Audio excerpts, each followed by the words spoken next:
یہ وہ چیز ہے جو بسا اوقات زبان کی تقریر سے حاصل نہیں ہوتی، جو مناظروں سے حاصل نہیں ہوتی۔ یہ وہ چیز ہے جو انسان کی رقت قلبی کے ساتھ حاصل ہوتی ہے، انسان کے خلوص کے ساتھ حاصل ہوتی ہے، انسان کے رت جگوں کے ساتھ حاصل ہوتی ہے۔ ہمارے ہاں عموماً جو لفظ چلتا ہے نا اللہ کے نیک بندوں کے لیے، وہ ہے ولی۔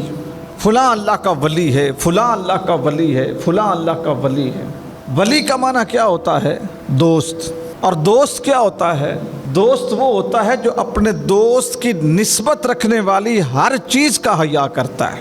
آپ کا دوست ہے نا، کسی سے دوستی ہے، اس دوست کا مکان آپ کو اچھا لگے گا، اس دوست کا دوست آپ کو اچھا لگے گا، اس دوست کی گاڑی یا اس کی سواری آپ کو اچھی لگے گی، اس کی اولاد آپ کو اچھی لگے گی، اس کا گھر بار آپ کو اچھا لگے گا، اس کے نفع پہ آپ خوش ہوں گے، اس کے نقصان پہ آپ کا دل دکھے گا۔ یعنی دوست وہ ہے کہ جس کو اپنے دوست کی نسبت والی بھی ہر چیز پسند ہوتی ہے۔ تو جب ولی اللہ کا دوست ہوتا ہے نا، تو ولی کو جو سب سے زیادہ چیز پسند ہے وہ اپنے دوست کی مخلوق ہے، اللہ کی مخلوق۔ ولی کا سب سے بڑا کمال یہ ہے کہ وہ مخلوق خدا کا مددگار ہوتا ہے، اس سے محبت کرتا ہے، نفرت نہیں کرتا، تنقید نہیں کرتا، نقص نہیں نکالتا، حوصلہ شکنی نہیں کرتا، ڈانٹتا نہیں ہے، ان کا درجہ کم نہیں کرتا۔ حضرت خواجہ نظام الدین اولیاء رحمۃ اللہ تعالیٰ علیہ، آپ سے پوچھا گیا حضرت جی اللہ کے نیک بندوں کی پہچان کیا ہے، اولیاء اللہ کی پہچان کیا ہے؟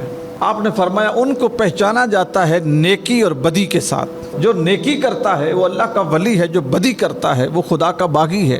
عرض کی کہ حضور اس نیکی اور بدی سے کیا مراد ہے؟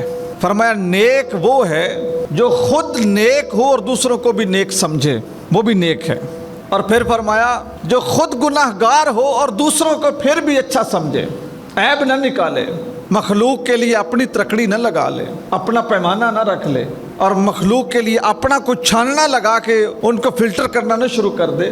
فرمایا خود گناہ گار بھی ہو، لوگوں کے متعلق اس نے ظن رکھے، وہ بھی نیک ہے۔ اور پھر فرمایا لوگوں جو میرے نزدیک بد ہے نا، اس کی بدی کا تم اندازہ نہیں کر سکتے۔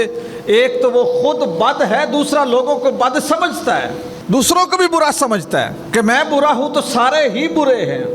فرمایا اس بد کی بدی کا کون اندازہ کر سکتا ہے جو خود بھی برا ہے اور دوسروں کے بارے میں گمان بھی برا رکھتا ہے۔ تو فرمایا جو اس حد تک چلا جائے نا، خود بھی غلط کرے، دوسروں کو بھی غلط سمجھے، وہ خدا کا ولی نہیں ہو سکتا۔ جو گناہ گار ہونے کے باوجود اللہ کی مخلوق کو پھر بھی نیک سمجھے، اچھا سمجھے، اللہ تعالیٰ اس کو بھی اپنا دوست بنا لیتا ہے۔ تو یہ بڑی آسان سی منزل ہے۔ اس کے لیے ضروری نہیں ہے کہ بہت لمبا چلا کاٹا جائے، اس کے لیے یہ ضروری نہیں ہے کہ بہت بڑا وظیفہ پڑھا جائے۔ یہ تو صرف حسن ظن کی بات ہے، نیک نیتی کی بات ہے، نیک سوچ کی بات ہے، کسی کے بارے میں اچھے گمان کی بات ہے کہ تم ہر شخص کو اپنے سے بہتر سمجھو، نیک سمجھو، اس کو اپنے سے عرفہ سمجھو، اعلیٰ سمجھو۔ بزرگان دین یہ بات بھی فرماتے ہیں کہ چھوٹوں کا ادب بھی کرو، بڑوں کا بھی ادب کرو۔ یہ صوفیاء کا ایک فرمان ہے۔ اس میں کیا حکمت ہے؟ چھوٹوں کا اس لیے ادب کرو کہ ان کے گناہ تم سے تھوڑے ہیں، اور بڑوں کا اس نیت سے ادب کرو کہ جو تم سے عمر میں بڑے ہیں ان کی نیکیاں بھی تم سے زیادہ ہیں۔ یعنی برا سوچو ہی نہیں۔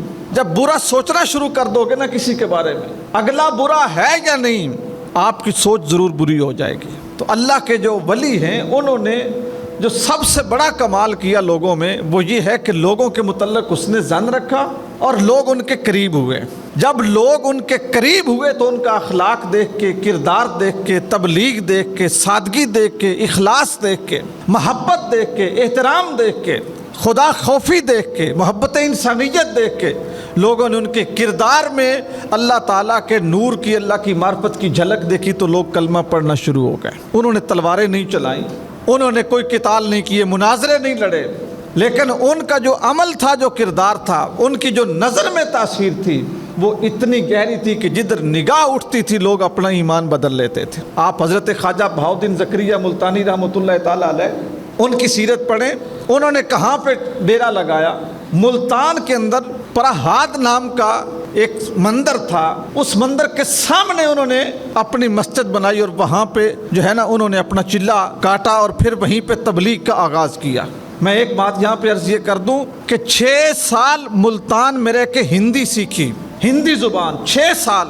ملتان میں رہ کے سیکھی، پھر ہندوؤں کو ہندی زبان میں تبلیغ کرتے اندر کے سامنے بیٹھ کر۔ اب آپ تھوڑا سا یہ اندازہ کریں کہ ایک مذہب کی عبادت گاہ اور اس سے تھوڑے سے فاصلے پر اپنی چلہ گاہ، سجدہ گاہ، اس میں بیٹھنا، اور وہاں پہ جو لوگ شرک کر کے آ رہے ہیں ان کو پھر اپنا دین سمجھانا، اخلاق دکھانا، ان کو پانی پلانا، ان کو کھانا کھلانا، ان کی خدمت کرنا۔ جب انہوں نے اس نے اخلاق دیکھنا تو انہوں نے کہنا کہ مذہب تو یہ سچا ہے کہ جس مذہب کا پرچار کرنے والا انسانیت سے محبت اتنی کرتا ہے۔ حضرت خواجہ معین الدین چشتی اجمیری رحمۃ اللہ تعالیٰ علیہ، یہ راجپوتانہ، یہ راجپوتوں کا علاقہ تھا، بڑے بگڑے ہوئے متکبر اور مغرور لوگ۔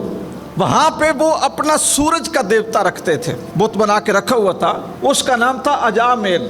اس سے یہ جگہ اجمیر پڑی، اجمیر نام پڑا۔ آپ نے وہ جو ان کا دیوتا تھا، سورج کا دیوتا جس کی وہ پوجا کرتے، اس کے سامنے آپ نے تھوڑی سی کوئی جگہ تھی، وہاں پہ اپنی جھونپڑی لگائی، اور رسول خدا صلی اللہ علیہ وآلہ وسلم کی یہ بشارت تھی۔ یہ مکہ مکرمہ گئے، مدینہ منورہ گئے تو سرکار نے خواب میں حکم دیا، فرمایا اے معین الدین، میں نے ہندوستان تمہارے حوالے کیا ہے، جاؤ اور ہندوستان میں جا کے تبلیغ کرو۔ اللہ تعالیٰ تمہاری وجہ سے ہندوستان کے اندر لوگوں کو اسلام کی روشنی سے منور کرے گا، تمہاری وجہ سے اسلام ہندوستان میں پھیلے گا۔